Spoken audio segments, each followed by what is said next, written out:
अस्सलाम वालेकुम नाज़रीन, मैं हूं आपका मेज़बान खालिद जमील और आप देख रहे हैं प्रोग्राम डिबेट एट 8। और आइंदा पीर के रोज़ से शुरू होने वाला हफ्ता बड़ा सुप्रीम कोर्ट ऑफ पाकिस्तान में सरगर्म होगा और इसमें तमाम अहम तरीन केसेस जो है कि वो समाअत के लिए मुकर्रर कर दिए गए हैं। और आइनी बेंच 7 रुकनी बेंच जो जस्टिस अमीनुद्दीन साहब की सरबराही में होगा वो इनकी समाअत करेगा। इसमें फ़ौजी अदालतों में सिविलियंस का ट्रायल, अरशद शरीफ केस है, इमरान खान के खिलाफ तौहीन अदालत का केस है, इंतखाबी धांधली केस जो बड़े बार बार मुतालबा किया जा रहा था उसको भी मुकर्रर किया गया। और 9 मई की तहकीकात के हवाले से जो कमीशन के क़याम के लिए दरख्वास्त दी गई थी उसकी भी समाअत मुकर्रर की गई है। और इमरान खान ने जो 2 मुतालबात इस वक्त रखे हुए हैं कि अगर वो पूरे ना हुए 14 दिसंबर तक तो फिर वो सिविल नाफरमानी की तहरीक शुरू करेंगे। उसमें एक मुतालबा जो है वो इस अदालती तहकीकाती कमीशन के क़याम का भी है कि जो 9 मई और 26 नवंबर के वाक़यात की अदालती तहकीकात करे। तो इस हवाले से ये बड़ा अहमियत का हामिल होगा। फिर 26वीं तरमीम के मामले के ऊपर बार बार जो है फुल कोर्ट का सियासी जमातों की जानब से, जो अपोजिशन जमातें हैं, चाहे PTI हो, जमात इस्लामी हो या बाज़ दीगर जमातें हैं, उनकी तरफ से मुतालबा किया जाता है। जस्टिस मंसूर अली शाह ने भी 1-2 खतूत लिखे और फिर अभी जुडिशल कमीशन ऑफ पाकिस्तान के इजलास में भी उन्होंने एक बार फिर कहा कि तमाम मामलात को निपटाने से पहले एक बार 26वीं आइनी तरमीम का जुडिशल रिव्यू कर लिया जाए और फुल कोर्ट बुलाई जाए। इसमें जितनी भी दरख्वास्तें आई हुई हैं उनको मुकर्रर किया जाए, लेकिन ये मामला आइनी बेंच की तरफ ही जाता हुआ दिखाई दे रहा है। तो ये चीज़ें होगी। और फिर एक मामला कि सिविल नाफरमानी की तहरीक कितनी काबिल अमल है या नहीं है, ये एक बड़ा अहम सवाल है जिसके ऊपर हम बात करेंगे। हमारे साथ इस्लामाबाद स्टूडियो में इस वक्त हाफिज़ एहसान अहमद खोकर साहब तशरीफ़ रखते हैं, माहिर कानून है, और अमजद शाह साहब जो पाकिस्तान बार कौंसिल के सीनियर मेंबर और माहिर कानून है, ये हमें स्काइप पे ज्वाइन कर रहे हैं। बहुत शुक्रिया आप दोनों अहबाब का। शाह साहब, आपसे हम स्टार्ट करते हैं। आप हमारी तमाम लीगल कम्युनिटी के जो है कि असातिज़ा में शुमार होता है आपका ये जो नेक्स्ट वीक होगा, जिन केसेस का मैंने हवाला दिया, इसमें एक इमरान खान साहब जो डिमांड कर रहे थे उनमें से भी एक डिमांड उनकी जो है कि ये या चलो एटलीट किसी फोरम के ऊपर एड्रेस की गई, या फैसला क्या होता है वो बात की बात है। और दूसरा मामला जो मैं चाहूँगा कि जो जवाद एस ख्वाजा साहब जो साबिक चीफ जस्टिस भी रहे हैं, और ये जो फौजी अदालतों में सिविलियंस के ट्रायल का मामला था, उस केस की भी समाअत जो है कि वो 9 दिसंबर को रखी गई है। और ख्वाजा साहब ने एक मुतफरिक दरख्वास्त भी दायर किया है कि जी कि आप पहले इस मामले को निपटाने से पहले 26वीं तरमीम का मामला निपटा लें कि अगर उसके ऊपर कोई भी फैसला ऐसा आता है जो असरअंदाज हो सकता है आइन साजी के ऊपर, तो फिर बाकी सारे के सारे मामला जो हैं उसके साथ लिंक होंगे। तो इन 2 हवालों से ज़रा बताइएगा कि आपकी ओपिनियन क्या है। देखिए, इसमें ना सबसे पहले जो 26वीं आईनी तरमीम है उसके हवाले से जो केस है उसे नंबर 1 पे सुना जाना चाहिए। और उसे क्योंकि अब 26वीं तरमीम के आने के बाद आइन के मुताबिक सिर्फ कॉन्स्टिट्यूशनल बेंच ही उसे सुन सकता है। जब तक 26वीं आईनी तरमीम मौजूद है और उसके तहत आईनी बेंच उस पर को फैसला करेगा तो उसका वाकई ही असर पड़ेगा बाकी केसेस पर, क्योंकि उनकी ख्वाहिश ये है कि 26वीं तरमीम को स्ट्राइक डाउन कर दिया जाए और फिर वो पुरानी सुप्रीम कोर्ट बैठ के उनके केसेस को सुने उनकी मर्जी के मुताबिक। अब रह गई बात ये कि फौजी अदालतों में सिविलियन का ट्रायल, इस पर तो बार का मुसलसल मतलब एक मौकफ है कि किसी भी सूरत में सिविलियन का ट्रायल फौजी अदालतों में नहीं होना चाहिए, इसलिए कि इससे अदरवाइज भी फौज के खिलाफ भी लोगों के अंदर नफरत में इजाफा होता है और अवाम के लिए भी ये मुनासिब नहीं है। उनके लिए जो सिविल कोर्ट्स हैं उनमें उनके खिलाफ केसेस सुने जाने चाहिए। वहां पर अगर किसी ने ऑफेंस किया है तो उसको सजा मिलनी चाहिए, वहां पे एविडेंस होनी चाहिए। क्योंकि तस्वर ये किया जाता है कि फौजी अदालतों में उस तरह से एविडेंस नहीं थ्रैश आउट की जाती जिस तरह से कि सिविल अदालतों में की जाती है। बहरहाल मुनासिब यही होगा कि फौजी अदालतों में सिविलियन के ट्रायल ना हो।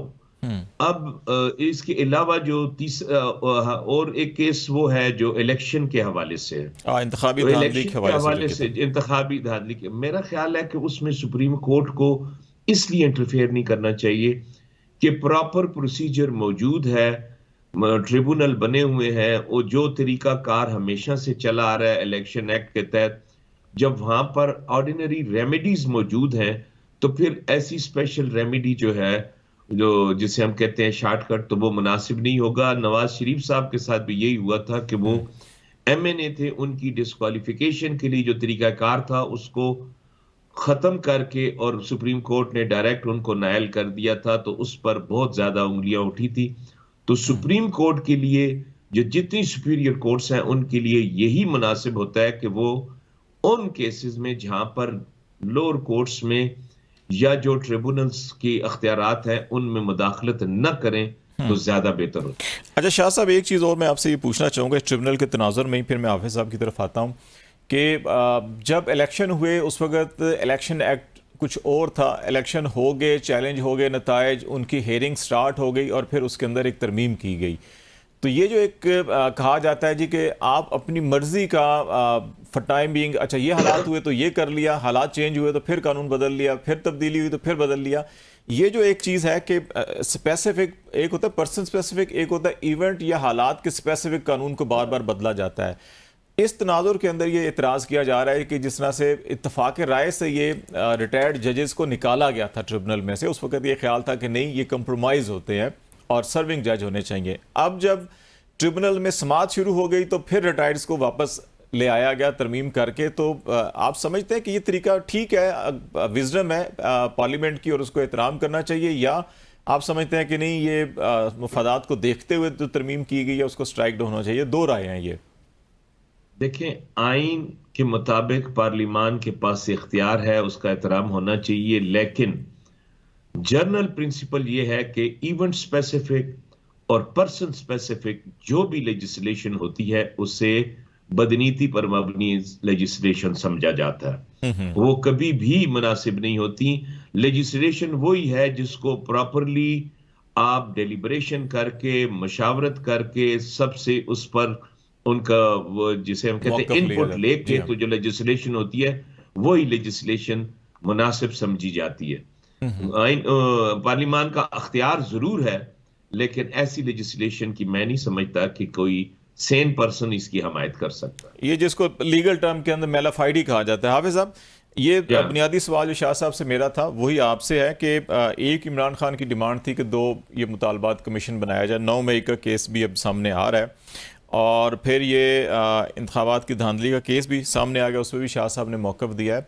तो इन दो चीज़ों के ऊपर ज़रा आप बात कर लें, फिर हम वो 26वीं तरमीम जो है कि वो फिर नेक्स्ट क्वेश्चन मैं आपसे कर लूँगा उस पर। बिस्मिल्लाहिर्रहमानिर्रहीम। खालिद साहब, जो पहला आपने सवाल किया है वो है इलेक्शन की रिगिंग के मुतालिक जो है, और आपको याद होगा कि जब 2013 के इलेक्शन हुए थे उस वक्त भी पीटीआई ने जब एक धरना दिया और उसके अंदर उन्होंने कहा कि जी इन 34 जो सीट्स हैं इनका फोरेंसिक ऑडिट करवाया जाए और इनको ओपन किया जाए, और फिर वो एक ऐसा मामला चलते चलाते जो है वो धरने तक पहुंचा, और उस धरने के बाद ये कहा गया कि जी पाकिस्तान की सुप्रीम कोर्ट वो इसको इन्वेस्टिगेट करे। अब ये है कि पाकिस्तान के आइन के नीचे जो और है, उस वक्त एक कमीशन बना भी था जिसने कुछ अपनी रिपोर्ट नहीं भी दी वो थी। मैं आपको बताता हूँ सिस्टमैटिकल ना नहीं ना है वो वैसे। इसलिए ठीक है। हुआ खालिद साहब कि पाकिस्तान की सुप्रीम कोर्ट के पास आर्टिकल 184(3) के नीचे कोई पावर नहीं है कि वो पाकिस्तान के इलेक्शंस का एज ए होल जो है फोरेंसिक ऑडिट करवाए या उसके अंदर जो इरेगुलरिटीज़ अलेज की गई हैं उनको इन्वेस्टिगेट करे, या उसके बाद ये है कि वो ऐसा कोई ऑर्डर पास करे कि जो ऑर्डर जो है वो प्रेयर के अंदर करके पूरे पाकिस्तान के जो इलेक्शन जो हैं उनके ऊपर सेट असाइड किया जाए। अब ये है कि आर्टिकल 225 कॉन्स्टिट्यूशन का बड़ा वाज़ेह है कि अगर आपने किसी भी हलके को सेट असाइड करवाना है उनके रिजल्ट्स को, तो वो थ्रू इलेक्शन पटिशन ही आ सकता है। और इलेक्शन पटिशन जो है वो आपके आर्टिकल 219 के नीचे जो ट्रिब्यूनल्स बनाते हैं इलेक्शन कमीशन ऑफ पाकिस्तान, और उसके बाद जो आपके इलेक्शन एक्ट के अंदर प्रोविजंस हैं उसके मुताबिक जो है वो ट्रिब्यूनल्स जो हैं वो देखते हैं, इन्वेस्टिगेट करते हैं, और वहाँ पे 180 दिन का टाइम है। जिसकी तरफ आपने इशारा किया था वो ये था कि जब ये कि केस के दौरान कानून बदल दिया और फिर वो नहीं वो मैं 180 से बहुत पहले वो अच्छा। आपने वो ऑर्डिनेंस पे जिक्र किया, उसके अंदर ये था कि जब धरना ख़त्म हुआ आर्मी पब्लिक स्कूल के अंदर, तो उसके बाद गवर्नमेंट और पीटीआई की एक नेगोशिएशंस आई और उसके अंदर एक स्पेशल ऑर्डिनेंस आया, और उस ऑर्डिनेंस के अंदर पाकिस्तान के सुप्रीम कोर्ट के चीफ जस्टिस को एम्पावर किया गया, और उन्होंने उस एम्पावरमेंट के होते हुए एक ख़ास पीरियड के लिए जो है उसको एज ए कमीशन के तौर पे काम किया, और उसके अंदर उन्होंने ऐसी इरेगुलरिटीज़ पॉइंट की कि जो पाकिस्तान के जो इलेक्शन प्रोसेस है उसको एज अ होल जो है ना उन्होंने डिस्क्रेडिट किया और ना उन्होंने सेट असाइड किया, और लेकिन उन्होंने सिस्टम की बेहतरी के लिए सर्टेन रिकमेंडेशंस दी। तो लिहाजा ये है कि अगले हफ्ते को जो आपका केस लग रहा है, नंबर 1 ये है कि पाकिस्तान की सुप्रीम कोर्ट के पास बिल्कुल पार नहीं है आर्टिकल 184(3) के नीचे जो रेगुलर सुप्रीम कोर्ट है कि कॉन्स्टिट्यूशनल बेंच ये 26वीं आइनी तरमीम के बाद सुने। अब 26वीं आइनी तरमीम के बाद कॉन्स्टिट्यूशनल बेंच ने उसको फिक्स किया है, तो पहला सवाल ही उसकी मेंटेनेबिलिटी का आएगा, और उस मेंटेनेबिलिटी के ऊपर जो है ये सुप्रीम कोर्ट का कॉन्स्टिट्यूशनल बेंच जो है इसने आइन के नीचे ही रहते हुए कोई फैसला करना है, और वो फैसला प्रॉस्पेक्टिवली ये मैं समझता होगा कि इन पिटिशंस को मेंटेनेबिलिटी की बुनियाद के ऊपर डिसमिस किया जाएगा और कहा जाएगा कि आप उन कॉम्पिटेंट फोरम्स पर जाएं जहां पे आपने इलेक्शन पिटिशन जो हैं वो फाइल किए हैं, और वहां के ऊपर कहा जाएगा कि एक्सपेडाइटली उन चीज़ों को 180 दिन के अंदर अंदर उसका फैसला करें। और वो 180 दिन तो कब के वैसे गुजर नहीं, वो गए हैं। देखे ना कि वो ये है कि हमने सारा जोर जो था वो बजाय ये है कि ट्रिब्यूनल्स के अंदर लगाते, हमने उसको पॉलिटिकल और कॉन्स्टिट्यूशनल कंट्रोवर्सी के अंदर लगाया। आपने लाहौर के अंदर देखा कि पहले बेंच बने, फिर उन्होंने कहा हमारी मर्जी के आने चाहिए, फिर चीफ जस्टिस ने एक ऑर्डर किया, फिर इलेक्शन कमीशन के पास जो है वो ऑर्डर आया, फिर उन्होंने जाके हाई कोर्ट के जज ने फिर एक और ऑर्डर किया, और फिर पाकिस्तान की सुप्रीम कोर्ट ने उसको रिजॉल्व किया कि नहीं, ये प्रेरोगेटिव जो है वो आइन के नीचे और इलेक्शन एक्ट के अंदर इलेक्शन कमीशन का है। इसी तरह इस्लामाबाद हाई कोर्ट के अंदर आपने देखा है कि वो कंट्रोवर्सी पिटीशन ट्रांसफ़र है नहीं होनी, वो दोबारा इस्लामाबाद हाई कोर्ट में आई जो इलेक्शन कमीशन का ऑर्डर है, उन्होंने रिमांड किया, इलेक्शन कमीशन ने दोबारा जो है उनकी पिटीशंस को जो है वो एक्सेप्ट कर लिया है, और मेरा ख्याल है कि मामला फिर जाएगा बुनियादी। ब्रेक लेते हैं, ब्रेक के बाद हाफिज साहब वापस आते हैं तो यहीं से बातचीत का सिलसिला शुरू करेंगे, और कुछ मामला कि इन्हीं मामलात का जो सियासत के साथ जुड़े हुए मामलात है उस पर बात करेंगे। ब्रेक के बाद नाज़रीन हमारे साथ रहेगा।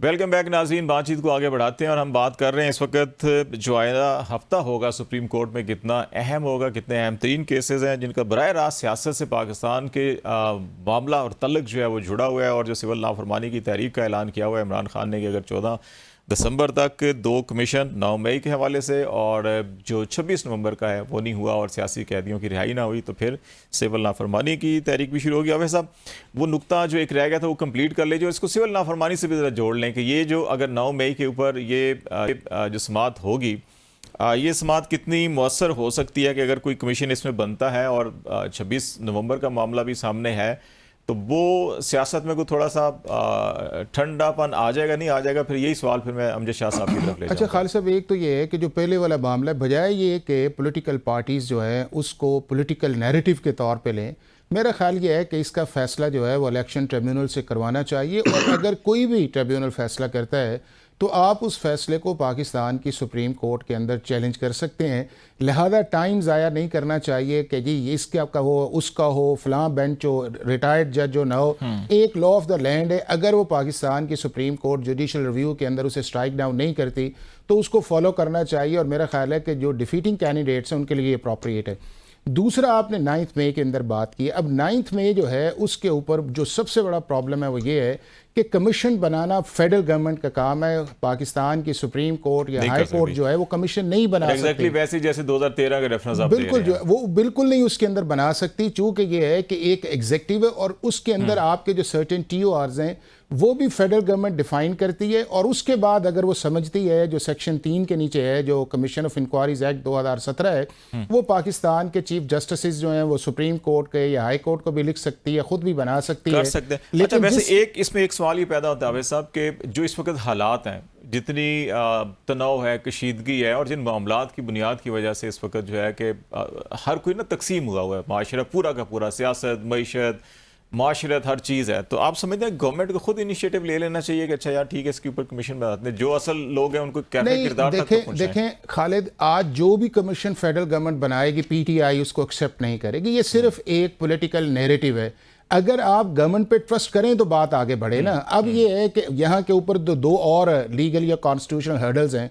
एक ये है कि जिनकी बुनियाद के ऊपर आपने सिविलियंस को ट्राई करना था उसको पाकिस्तान की सुप्रीम कोर्ट ने आर्टिकल 184(3) के नीचे जाके वो जो 268 की अमेंडमेंट्स आर्मी एक्ट के अंदर 2D1 और 2D12 जो है उसको स्ट्राइक डाउन कर दिया है, और उसके बाद उसकी अपील जो है वो पाकिस्तान की सुप्रीम कोर्ट के पास है और अगले हफ्ते वो भी केस लग गया है। तो जब वो लॉ ही मौजूद नहीं है या अब उसको सस्पेंड कर दिया गया है तो फिर जुडिशल कमीशन किस चीज का आप बनाएंगे? दूसरा ये है कि जुडिशल कमीशन आप उस जगह बनाते हैं कि जहां के ऊपर आपने कोई कॉन्स्पिरेसी को डिटरमिन करना हो या किसी चीज की रूट कॉजेज के ऊपर जाना हो। ये वो एक्शन है कि जो पाकिस्तान की आर्मी इंस्टॉलेशंस के ऊपर या गवर्नमेंट इंस्टॉलेशंस के ऊपर मॉब की सूरत के अंदर लोग गए हैं। मुल्क की जो है वो 200 से ज्यादा जो है वो आपके आउटब्रेक्स हुए हैं, 62 से ज्यादा गवर्नमेंट बिल्डिंग आएंगे। एक फोरेंसिक एविडेंस है, उस फोरेंसिक एविडेंस के अंदर जाके आपने डिटरमिन करना। गलती जहां पे हुई है सारे प्रोसेस के अंदर मैं समझता हूं कि गवर्नमेंट को दोनों में से एक लॉ अप्लाई करना चाहिए था, या पाकिस्तान आर्मी एक्ट अप्लाई करते या एंटी टेररिज्म एक्ट जो है वो अप्लाई करती। जब आपने दोनों जगह कर दिया तो फिर पीटीआई के लिए या जो इस सारे सिचुएशंस के अंदर चाह रहे थे स्पेस लेना, तो वो स्पेस बनी कि जी ये कौन सी एक ऐसी एनोलॉजी है कि कुछ लोग जो हैं वो आपके आर्मी एक्ट के अंदर जा रहे हैं, कुछ एंटी टेररिज्म के अंदर जा रहे हैं, और तीसरा फिर पाकिस्तान की सुप्रीम कोर्ट ने आर्टिकल 184(3) के नीचे लिया। मैं ये समझता हूं कि जब लॉ और पाकिस्तान की जजमेंट्स सुप्रीम कोर्ट की या कॉन्स्टिट्यूशन वाजे है, आर्टिकल 8 के नीचे जो है वो आर्मी एक्ट की प्रोटेक्शन है, उसके अंदर ये था कि ये सारे लोग जिन जगहों पे पाए गए हैं वो पाकिस्तान की मिलिट्री इंस्टॉलेशंस है, नोटिफाइड एरियाज है, इन सारों को पाकिस्तान आर्मी एक्ट के नीचे जाना चाहिए था, ताकि कोई ये आर्गुमेंट न करता कि जी पिक एंड चूज हुआ है और वो पिक एंड चूज जो है वो मुनासिब नहीं है। शाह साहब, ये बुनियादी नुक्ता ये आपके सामने भी है, आपने इस पर कुछ कमेंट्स किए थे। और दूसरा मामला जो है कि ये तहकीकाती कमीशन के हवाले से, अदालती कमीशन, क्योंकि इस वक्त पूरी सोसाइटी है, आपकी लीग ऑफ फ्रेटर्निटी देख लें, अदालतों के अंदर देख लें, सहाफत के अंदर देखें, मईशत के अंदर, हर जगह के ऊपर इस वक्त जो है ना तफरीक बड़ी वाज़े तौर के ऊपर हमें नज़र आ रही है। और ये तफरीक ख़त्म होनी चाहिए, ख़त्म तो शायद ना हो, कम से कम होनी चाहिए और जल्द से जल्द होनी चाहिए आगे बढ़ने के लिए। तो ये समझते हैं कि ये जो 9 मई या 26 नवंबर के जो मामलात के ऊपर कह रहे हैं जी कि अदालती कमीशन, जुडिशल कमीशन होना चाहिए, अगर कानून नहीं है तो क्या हुकूमत को खुद इनिशिएटिव नहीं लेना चाहिए? हुकूमत अगर कहती है कि सारा का सारा ये बलवाइयों ने या इंतशारियों ने किया या अपोजिशन ने किया, तो ठीक है, कमीशन बनाए, साबित करें और सबको फिक्स कर दें। इस तरह से है कि कमीशन, आपको याद होगा 6 जजेस ने एक खत लिखा था चीफ जस्टिस को, और प्राइम मिनिस्टर उनके पास आए थे और वहां पर कमीशन बनाया गया था ये तहकीक करने के लिए कि क्या प्रेशर था, किस तरह से था। जैसे हाफिज साहब ने कहा, मैं इनसे इत्तफाक करता हूँ, 9 मई का या 26 नवंबर का जो केस है ये क्रिमिनल केसेस है। इसकी जो ऑर्डिनरी आपका इन्वेस्टिगेशन का तरीकाकार है वो है अदालतों में, ये कॉग्निजेंस अदालतों ने ले ली है, वो अपना काम करेंगी। अगर इनके खिलाफ एविडेंस होगी तो सजा हो जाएगी, नहीं होगी तो बरी हो जाएंगे, बरी होंगे तो डैमेजेस का राइट है इनके पास। कमीशन बनाना मुझे नहीं समझ आई कि इस ये क्रिमिनल केसेस में या सिविल केसेस जो हमारे यहाँ पे चलते हैं उनमें कमीशन बनाने की तो कोई गुंजाइश। कमीशन तो उस जगह पे बनता है जहां पर ऑर्डिनरी आपकी एफआईआर्स भी नहीं है, कोई और नहीं है। जैसे अब अरशद शरीफ वाला केस था, उसमें कमीशन बना दिया गया, वो भी वैसे 9 दिसंबर को फिक्स किया भी इन्होंने। हाँ जी, कि वो क्योंकि कीनिया में वो केस हुआ था, तो वो यहाँ पे क्या सूरत हाल थी, किस तरह हुआ, वो एक अलग चीज है। लेकिन मेरा नहीं ख्याल कि इन 9 मई और 26 नवंबर के लिए कोई कमीशन बनना चाहिए, या हुकूमत बना भी दे तो उसका कोई फायदा होगा, क्योंकि वो जो नीचे केसेस एफआईआर्स हैं या जो प्रोसीडिंग्स हो रही हैं वो भी सब जुडिस मतलब मौजूद हैं अदालतों के अंदर, उनकी मौजूदगी में कमीशन बनाने की तो कोई तुक नहीं बनती। जहाँ पे ये सवाल आ जाता है कि क्योंकि पीटीआई का या जो इससे मुतासरा फरीक है उनका ये ख्याल है कि जिस एग्जेक्टिव या कानून नाफिज करने वाले इदारों के ऊपर इल्ज़ाम लगा रहे हैं ना, वो कि सीसीटीवी फुटेज चोरी हो गई या उठा ली गई हैं, नहीं लाई जा रही, जो इनसाइड की हैं, या इवन अभी ये 26 नवंबर की वे पूरा डार्क तारीकी में बदल के और फिर ये ऑपरेशन किया गया, तो वो कहते हैं कि कानून जिन इदारों के ऊपर हम इल्ज़ाम लगा रहे हैं वही तफ्तीश या प्रोसिक्यूशन कर रहे होंगे, तो उसके फेयरनेस नहीं होगी, तो इसलिए एक जुडिशल कमीशन बना के तयन किया जाए। नहीं, इनके पास अख्तियार है ना, ये जाए कोर्ट में कंप्लेंट फाइल कर सकते हैं। इसी तरह ये 22A के तहत अपनी एफआईआर दर्ज करा सकते हैं। इनके पास रेमेडीज तो कानून में मौजूद है, जो ऑर्डिनरी कानून में जो रेमेडीज हैं वो इनके पास मौजूद है। इनकी जो एविडेंस है वो लगाएं और कंप्लेंट फाइल करें उन जो सरकारी मुलाजमीन हैं उनके खिलाफ, जिन्होंने ये समझते हैं कि उन्होंने अपने इख्तियार से तजावुज किया है। उसका तो पूरा प्रोसेस है, पूरा तरीक़ाकार कानून ने दिया हुआ है। सही। एक चीज़ और मैं आप दोनों से ये पूछना चाहूँगा कि जो सिविल नाफरमानी की तहरीक का ऐलान है, आपने शाह साहब सारी उम्र जो है कि वो अदालत, वकालत और सियासत भी बड़ी करीब से देखी हुई है, और पाकिस्तान की जितनी तहरीकें चली हैं 80 की दिहाई से तो हम भी देख रहे हैं, उससे पहले की भी आपने देखी हुई हैं। तो इस वक्त जो मुल्की हालात हैं उनमें ये जो अनाउंसमेंट है वो कितनी काबिल अमल है? और इसमें एक नया पहलू जो है, पहली दफ़ा हमने देखा है कि वो फॉर ओवरसीज़ पाकिस्तानीज़ हैं, उनको कह रहे हैं कि रिमिटेंसेज कम कर दें या भेजें ही ना। ऐसा ये देखें, मैं समझता हूँ कि पीटीआई वाले अगर ये वाला नारा लगाएंगे तो उनकी लास्ट कॉल जिस तरह से 26 नवंबर को थी, ये भी नाकाम रहेगी। उसकी वजह ये है, अभी हमारे पास आपको याद होगा इजराइल की गजा पे हमले के बाद यहाँ पे कितनी बड़ी कैंपेन चली कि पेप्सी का बाइकाट, कोका कोला का बाइकाट, फलाने का, आज भी वो बिक रही हैं। 2-4 दिन मैकडोनल्ड का और केएफसी का बाइकाट हुआ, फिर उस तरह आज मैंने देखा अभी भी उनके सामने रश ही है। ये वाली चीज आम तौर पे लोग, मैं नहीं समझता कि ये इतनी को कामयाब रहती है। इसने इमरान खान साहब ने एक दफा कहा था कि बिल अपने जला दें, हाँ, वो लास्ट टाइम जब उन्होंने किया था। लेकिन वो बिल ना जले। इसी तरह मतलब जब भी जेल भरो तहरीक का उन्होंने ऐलान किया, एक बंदा भी जेल में नहीं गया। तो मसला ये है कि सिविल नाफरमानी ऐसे हालात में, देखिए वो फलस्तीन वाले मामले में थोड़ा सा मजहबी अंसर भी था, अब इनकी सिविल नाफरमानी में वो भी नहीं है, जो हमारे लोग ज्यादा जिसपे वो ज्यादा जज्बाती हो जाते हैं। नहीं है, तो मैं नहीं समझता कि उनका ये जो नारा होगा या सिविल नाफरमानी, ये आपकी इस पे क्या ओपिनियन है कि ओवरसीज पाकिस्तानीज काफी उनके फॉलोअर्स में समझे जाते हैं, तो क्या वो रेमिटेंसेस कम करेंगे, नहीं करेंगे पाकिस्तान के अंदर? तो शायद एक तो ये है कि चूँकि मैं एज ए ओवरसीज़ कमिश्नर के तौर पे मैंने काम किया, और मैंने इन ओवरसीज़ पाकिस्तानीज़ के लिए 60 से ज़्यादा इनिशिएटिव्स जो हैं जो पाकिस्तान के अंदर या पाकिस्तान से बाहर लिए हैं, और मेरा इनसे एक बड़ा क्लोज़ लाइज़ॉन है। अगर इस कॉन्टेक्स्ट के अंदर देखा जाए तो पाकिस्तान के जो सबसे ज़्यादा रेमिटेंसेस पाकिस्तान के अंदर आते हैं वो एरियाज़ के अंदर है जिनकी फैमिलीज़ पाकिस्तान के अंदर रहती हैं, और वो ज़्यादा जो हैं वो आपका सऊदी अरब है, यूएई है, और आपके जीसीसी कंट्रीज़ हैं। ये जो अमेरिका है या बरतानिया है, यहाँ से ऊपर जो है वो आपको चूँकि ज़्यादा फैमिलीज़ जो हैं वो बाहर के मुल्क के अंदर ही उनकी रहती हैं, तो उस तरह के रेमिटेंसेस जो हैं उस रेशो के हिसाब से अमेरिका या ऑस्ट्रेलिया के अंदर नहीं है। या वो इन्वेस्टमेंट पर्पस के लिए यहाँ पे आते हैं, वो पैसे आते हैं, या उसके बाद वो चैरिटी के तौर पे आते हैं, लेकिन जो डेली जिस तरह दूसरे ममालिक के अंदर आते हैं वो नहीं। अब दूसरा जो इम्पोर्टेंट चीज़ ये है, लेकिन अगर 20-30% भी अगर इम्पैक्ट नहीं देखें, नहीं मैं आपको बताऊं खालिद, ये सोचना भी नहीं चाहिए, किसी भी पॉलिटिकल पार्टी को नहीं सोचना चाहिए कि पाकिस्तान की इकोनॉमी को या पाकिस्तान का जो एक मुआशी सिस्टम है उसको आप डेंट डाल। इससे आप क्या कहना चाहते हैं? इससे आप ये कहना चाहते हैं कि हम पाकिस्तान के अंदर इस तरह का इकोनॉमिक टर्मोइल पैदा करें कि जिससे जो है कि हमारी टर्म्स एंड कंडीशंस पे बात करें? तो बिल्कुल कोई बात नहीं करेगा, न गवर्नमेंट बात करेगी, न एस्टैब्लिशमेंट इस पे बात करेगी। और ये जो आपकी सिविल डिसोबीडियंस है, ये अंग्रेज़ों के दौर के अंदर जब वो चली, आपके सामने आया, रिजल्ट्स आया, और एक हमने माइग्रेशंस भी की जो टर्की वाली थी, आपने देखा कि उसका क्या रिजल्ट्स निकला, या गांधी ने किया उसका क्या रिजल्ट्स निकला। देखें, इस सारी हालत सिचुएशन जो है उसके अंदर जो बफर जोन बना हुआ है वो एक रिजिड एटीट्यूड है जो पाकिस्तान तहरीक इंसाफ का पिछले 12-14 साल से है। वो ना किसी पॉलिटिकल पार्टीज की एग्जिस्टेंस को मानते हैं, न स्पेस देते हैं, न स्पेस लेते हैं। लेकिन जब आप पार्लियामेंट्री फॉर्म ऑफ गवर्नमेंट के अंदर होते हैं तो आपको स्पेस लेनी भी पड़ती है और स्पेस देनी भी पड़ती है, और इनको ये करना पड़ेगा। नहीं, इसके अलावा खालिद ऑप्शन, ये मुल्क हमारा है, इनका है, सबका है। जो भी इस तरह की कॉल देगा, मैं ये समझता हूं कि वो पाकिस्तान के नेशनल इंटरेस्ट के खिलाफ है, और पाकिस्तान के अंदर या पाकिस्तान के बाहर ना इसकी एप्रिसिएशन होगी, ना इसको एक्सेप्ट करेगा। एहसान साहब, बहुत शुक्रिया आपका। अहमद जी, क्या बनेगा?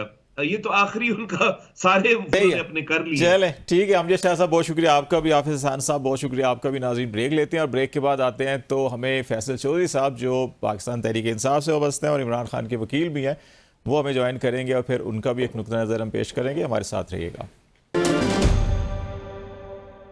वेलकम बैक नाज़रीन। फैसल चौधरी साहब हमारे साथ हैं, पाकिस्तान तहरीक इंसाफ के वकील हैं, इमरान खान साहब के वकील हैं और बड़े अहम केसेस जो हैं कि वो उनके लड़ रहे हैं। इसके साथ साथ जो है कि सियासी फैमिली से भी इनका तल्लक है।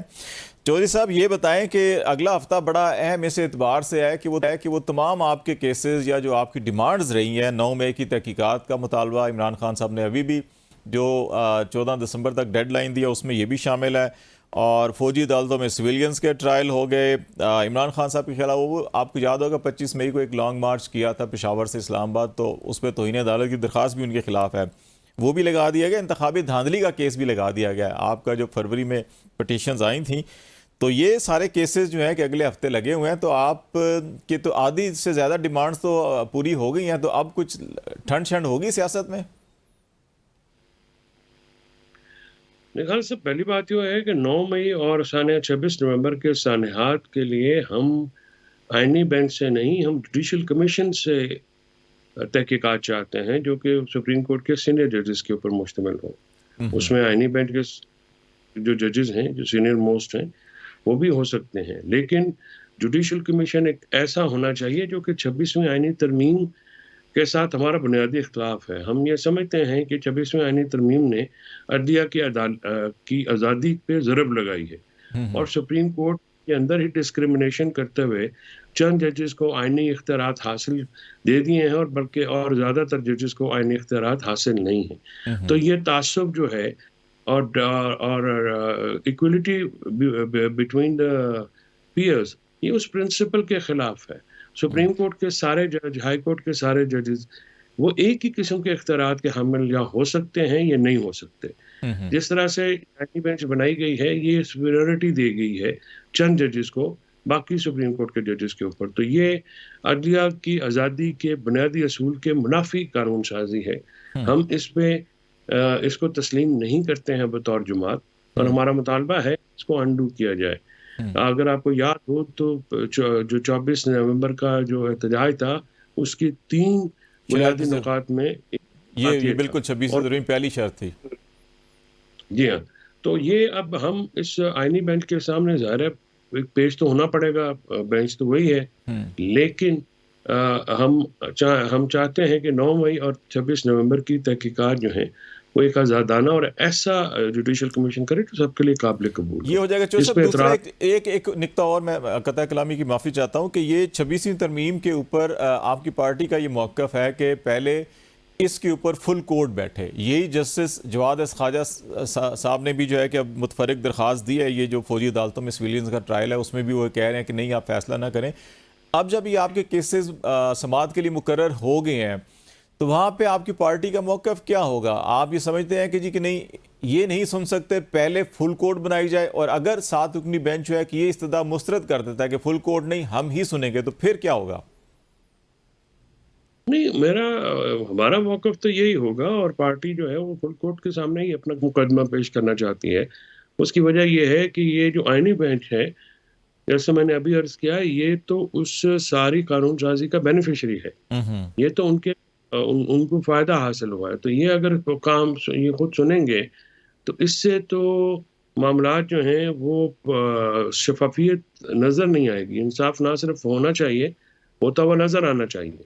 तो अगर मैं जिस चीज़ का बेनिफिशरी हूँ और उसी का मुकदमा मैंने सुनना है, तो फिर मेरे से अगर मैं इंसाफ करूँ भी तो वो उसमें तासुर हमेशा ये रहेगा कि मैं बायस हूँ। तो ये सूरत हाल इस वक्त नजर आएगी। ये पॉसिबिलिटी है इन केसेस की समाअत में, ये पॉसिबिलिटी है जो हमने देखी थी जब चीफ जस्टिस काजी फैसल साहब आखिरी रोज़ एक मुकदमे की समाअत कर रहे थे, तो उस वक्त पीटीआई हामिद खान साहब ने विड्रॉ कर लिया था कि हम आपके सामने बात नहीं करना चाहते, कि उन्होंने तअस्सुब का इल्ज़ाम लगाया था उस पर। इस केस में ये पॉसिबिलिटी है कि पीटीआई ये कहे कि क्योंकि हम इस बेंच को तस्लीम नहीं करते कि ये 26वीं आर्मी तरमीम का पहले फैसला होना चाहिए और हम अपनी एप्लीकेशन विड्रॉ कर रहे हैं, या हम यहाँ दलाइल नहीं देंगे, तो वो यकतरफा तौर पे जैसे काजी साहब ने फैसला किया ये 7 रुकनी बेंच भी कर दे? नहीं, खाली सब उसका तो अभी स्ट्रेटजी फाइनल होगी और उज़ैर करामा साहब और दूसरे जो लॉयर्स वहाँ पे पेश हो रहे हैं, सलमान अकरम राजा हैं, और वो सारे अभी इस पे कहेंगे। और दूसरी बात ये है कि अदालत में क्या होगा हम आपको मीडिया पे तो नहीं बताएंगे, अपने कार्ड्स हम चेस्ट के पास ही रखेंगे। अच्छा, ये बताएंगे कि ये अभी आपसे पहले जो है कि वो एहसान खोखर साहब और अमजद शाह साहब थे हमारे साथ, गुफ्तगू कर रहे थे। उनका ये ख्याल था कि जो 9 मई का या 26 नवंबर के कमीशन की जो डिमांड है अदालती कमीशन की, ये गवर्नमेंट के पास पावर है कि वो जो एक्ट ऑफ कमीशन है उसके तहत बना सकती है, अदालत 184 के तहत नहीं कर सकती है। और माजी में जो हवाला दिया जाता है इंतखाबी धांधली का 2013 के बाद जो कमीशन बना था, वो भी सदारती हुक्मनामे के तहत स्पेशल पावर्स लाई गई थी और फिर वो कमीशन बना था। तो आप समझते हैं कि 184(3) के तहत जो आपने पिटिशंस की हैं कि ये काबिल समात होंगी? क्योंकि पहला एतराज़ ये आएगा जी काबिल समात ही नहीं है, जो फेडरेशन इस पर एतराज़ करेगी। काबिल समात है और बन सकता है, या आप समझते हैं कि ये वफाकी हुकूमत ही स्पेशल लॉ उसके एक्ट ऑफ पार्लियामेंट में जो है कमीशन का उसके तहत बना सकती है? दोनों मेरे सीनियर भाई हैं, उन्होंने ज़ाब्ता दीवानी का ऑर्डर 26 नहीं पढ़ा।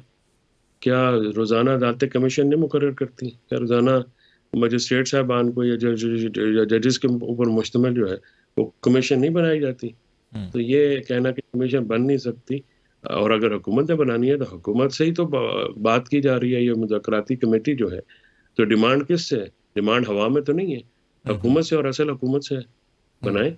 आप बना के तो भी अपने सबूत लाएं, हम भी अपने सबूत लाएंगे, क्योंकि आपने हमारी सारी लीडरशिप को इसमें मुलव्वस कर दिया है और आपके पास सबूत नहीं है।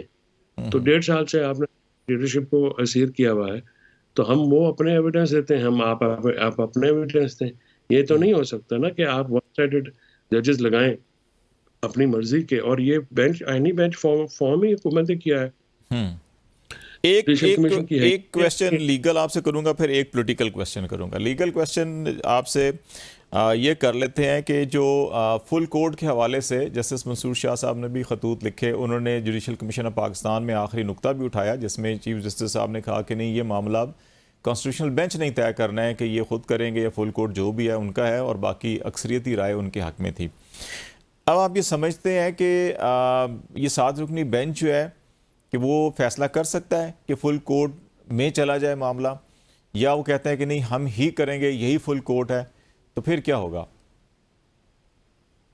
खालिद भाई, इसमें मेरा थोड़ा सा नुक्ता नज़र मुख्तलिफ है। मंसूर अली शाह साहब मेरे लिए बहुत काबिल एहतराम है, मेरे वो उस्ताद भी हैं, मेरे टीचर भी हैं, मैंने कॉन्स्टिट्यूशन उनसे पढ़ा है लॉ करते हुए।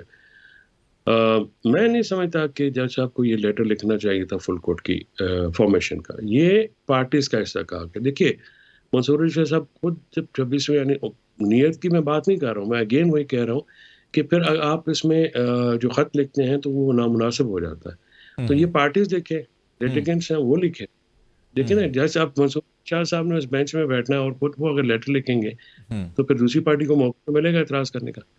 तो और वो बड़े आम आदमी हैं, बड़े ज़ीरे का आदमी हैं, बड़े ज़हीन जज हैं, और उनको कॉन्स्टिट्यूशन की जितनी समझ बहुत कम लोगों को समझ है पाकिस्तान में। तो ये मैं गुजारिश ये कर रहा। और दूसरी बात ये है, कानून इस तरह से बनाया गया है, आईनी बेंच जो है बिल्कुल कर सकता है, और जो जुडिशल कमीशन जो है वो अगर फुल फ्लैज जाके तो कहे, होना तो यही चाहिए था ना। ये तासुब का एक जो है, जो आईनी बेंच है, ये तो तासुब का अमली मुजाहरा है। या तो जिस तरह से सिंध हाई कोर्ट के तमाम जजेस को कॉन्स्टिट्यूशनल पावर दी गई थी, वो दी थी पूरे सुप्रीम कोर्ट को, और लेकिन बाद में वो भी ले ली गई ना, 9 रुकनी बनाया, फिर उसमें से उमर सयाल साहब ने माजरत कर ली। वही नुक्ता नज़र जो आपका नुक्ता नज़र है, उन्होंने भी कहा कि सारे इक्वल हैं और सब काबिल हैं, तो ये क्या होना कि फलां कर सकता है, फलां नहीं कर सकता। तो सयाल साहब को जो है उनकी तो रिस्पेक्ट बड़ी है, और अक्रॉस द बोर्ड ऐसे जज चाहिए होते हैं साहिब किरदार भी हों, प्रिंसिपल्स के ऊपर है वो जज। और आम लोगों में तो यही तो फ़र्क होता है, काजी जो होता है, जज जो होता है, वो तो असूल पे मबनी किरदार का मालिक होता है। सो ऐसा करेक्टर वाला आदमी जो है वही चाहिए, बतौर जज चाहिए होता है। पॉलिटिकल 1-2 क्वेश्चन मैं आपसे करना चाह रहा हूँ, मज़ीद 2-3 मिनट हमारे पास होंगे, कि आप आखिरी ये समातें डाला जेल में करते रहे, इमरान खान से आपकी मुलाकातें भी हुई, उसके अंदर लीगल इश्यूज़ भी और पॉलिटिकल इश्यूज़ भी डिस्कस हुए हैं, जिसके नतीजे के अंदर ये सिविल नाफरमानी की जो है कि तहरीक भी सामने आई है। आपकी अपनी असेसमेंट जो है वो क्या है कि ये इमरान खान साहब के जो फ़ैसले हैं, आज आपने ख़बरें देखी होंगी एक ख़ास हल्के की जानिब से कि नहीं जी ये तो पार्टी कह रही है काबिल अमल नहीं है, ये नहीं है, वो नहीं है, और कुछ इख्तलाफात हैं। आपको वहाँ पे ऐसी असेसमेंट मिली कि जो उस वक्त मुलाकातें हुई सारी कि क्या सब एक पेज पे थे या कोई डिफरेंसेस हैं या काबिल अमल चीज़ें हैं नहीं हैं? घर से मुलाकातें करने तो नहीं देते ना, पार्टी से कौन सी मुलाकातें होती हैं? जुमेरात को भी एक लिस्ट थी नहीं लोगों से मुलाकात करने दी जाती। इसीलिए तो फिर फैमिली के ज़रिए मैसेज करनी पड़ती है ना उनको। अदरवाइज़ अगर पार्टी के लोगों से मुलाकात हो तो वो करें ना। चेयरमैन और जनरल सेक्रेटरी जो हैं वो तो मिलते रहते हैं और उनके साथ मतलब सलमान राजा वहीं पे थे, सलमान अकरम राजा साहब। तो वो अंदर ही थे और गौर साहब भी होते हैं। तो ये दोनों पार्टी चेयरमैन और जनरल सेक्रेटरी तो वहीं पे होते हैं और गौर साहब के ऊपर उन्होंने सवाल किया कल साफिया, उन्होंने कहा जी बिल्कुल मैं नहीं हटा रहा, गौर वहीं पे होंगे और गौर चेयरमैन ही, तो उन्होंने अपने एतमाद का इजहार तो किया उनके ऊपर। सही तो हो गया। लेकिन ये है ये जो जितने ये फैसले या अनाउंसमेंट्स आती हैं फैसल साहब, ये बहुत सी चीज़ें जो अभी भी उनकी अनाउंसमेंट्स उनके अपने सोशल मीडिया हैंडल से होती हैं, उसमें पार्टी के जो अहम तरीन जिम्मेदारान हैं वो उसको लगता है ओन शायद नहीं कर रहे, कि जैसे ना आप रीट्वीट करते हैं, कोट करते हैं, इंडोर्स करते हैं, उसको वो नज़र नहीं आता। ये इसकी क्या वजह हो सकती है? पता नहीं अपना वो रीट्वीट और एंडोर्समेंट तो करनी चाहिए, क्योंकि वो करे ना करे लोग तो वही एंडोर्स करते हैं हाँ, और वही लोग उनका जो अकाउंट है वो वर्कर्स हैं। ये आपने एक अच्छा पॉइंट उठाया कि एंडोर्स क्यों नहीं करते। और देखिए इमरान खान साहब की तरफ से जो कोई बात आती है लोग तो उसको एंडोर्स करते हैं, जो उनको एंडोर्स नहीं करेगा वो एंडोर्स नहीं होगा पीटीआई के वो वर्कर्स आवाम पे। की तरफ से इंडोर्समेंट उसकी नहीं होगी। बहुत शुक्रिया फैसल जोशी साहब हमारे साथ थे। पार्टी तहरीक इंसाफ के सीनियर लीगल टीम के अंदर ज़्यादा उनका रोल है, पोलिटिकल रोल कम है। और हम बातचीत कर रहे थे कि इस वक्त पाकिस्तान की मौजूदा सूरत हाल और अगला हफ्ता जो बड़ा अहम तरीन होगा सुप्रीम कोर्ट ऑफ पाकिस्तान में, उसके अहम केसेस का एनालिसिस कर रहे थे। आज तक के लिए इतना ही। खालिद जमील को इजाज़त दीजिए। अल्लाह हाफिज़।